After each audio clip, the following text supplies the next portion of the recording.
Well, morning glory, guys. Well, I guess technically she ain't morning no more.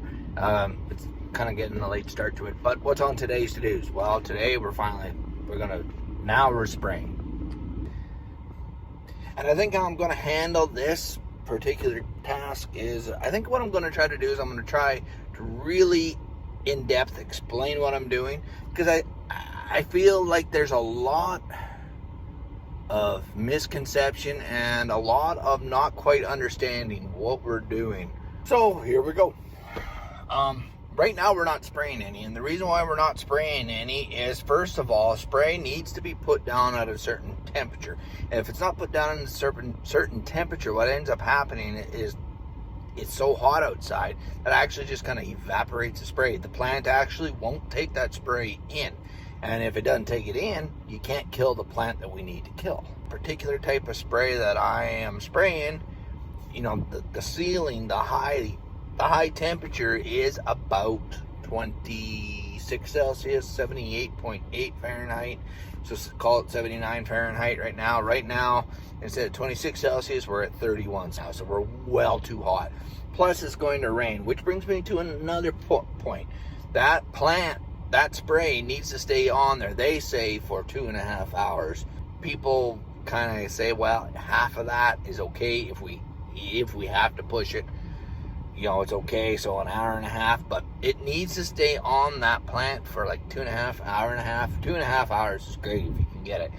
And so that the weeds can suck that plant in, it can absorb what you're putting on it, right? So that it can kill it. You know, the water that we put in with it, like, I don't put as much water as a lot of guys put in. I put in just like around that 7 gallon to the acre mark. A lot of people put way more water on it. Now, the old time, I remember when we used to put 2.5 gallons to the acre. So I'm still better than what my dad sprayed. My sprayer is small.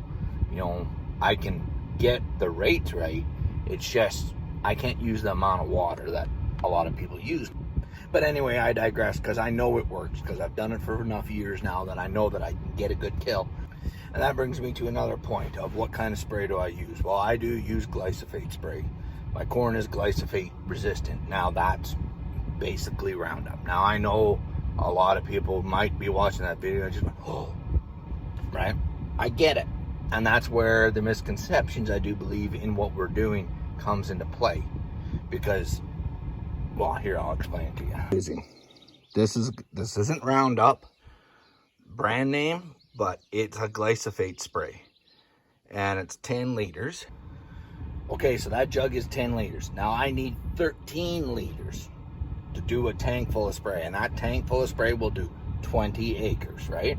Which brings me up to a point. A lot of people just, when they're concerning Roundup or glyphosate sprays, they just go on a liter basis, right? I want a liter to the acre. That's exactly what, when I bought this stuff, I said, okay, I want a liter to the acre, and I've got a sprayer that does 20 acres. How much do I need to put in that sprayer to get 20 acres and put on a liter to the acre, right? So, like, that's what a lot of people go. So even though I'm putting 13 liters of spray in, I'm not putting 13 liters of glyphosate on each acre. I'm only putting 1 liter on each acre, okay? So now this is where the math starts to come into place, right? So you've got 1 liter or 1,000 milliliters, and you're putting it across an acre, which is 43,560 square feet.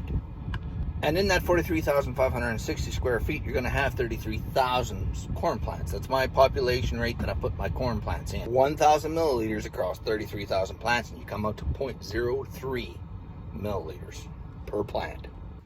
To put that into perspective for everybody, there are 20, if you took an eyedropper, right, and you sucked up, glyphosate in eyedrop, it would take 20 drops to make 1 milliliter. And I think this is where a lot of the misconception comes from, right? Because I take 140 gallons and it looks like a lot. It looks like, oh my God, that's a lot of spray, right? And you're putting it on your crop, you're just dousing it with the crop. But the thing of it is, you've diluted it to such a point, right? Because you need to. Because you need so little spray on every square foot to do what you need to do, right? And this is why I kind of did this preliminary video, was to show you just what's going on, the math that it takes. You know, we've been setting our, you know, it's too hot right now, so we've been setting our sprayer up all day to make sure that we get it just as close as we can, you know. And of course, all of this happens at a time when the corn plant isn't very big at all. It hasn't begun to make a cob. It hasn't begun to do any of that stuff. And to make things better from my perspective, those cows aren't going to be in there to eat that corn until like middle of November, right? I think it's important for us farmers to take a step back for a second and go, okay, we're guilty of one thing, and we're guilty of expecting everybody to know what we know. My dad used to do that to me. He used to just expect me to understand what he was doing.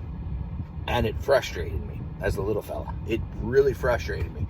And I don't want to do the same thing to anybody who might be watching my videos, right? I want to explain why we're doing what we're doing. So you get the absolute truth of what's being done in these fields. So that brings me to the end. So if you enjoyed this video and you found it informative, you know, subscribe to the channel, give it a thumbs up, leave a comment. I love responding to y'all comments. Ring the bell, and we'll catch you on the flip side.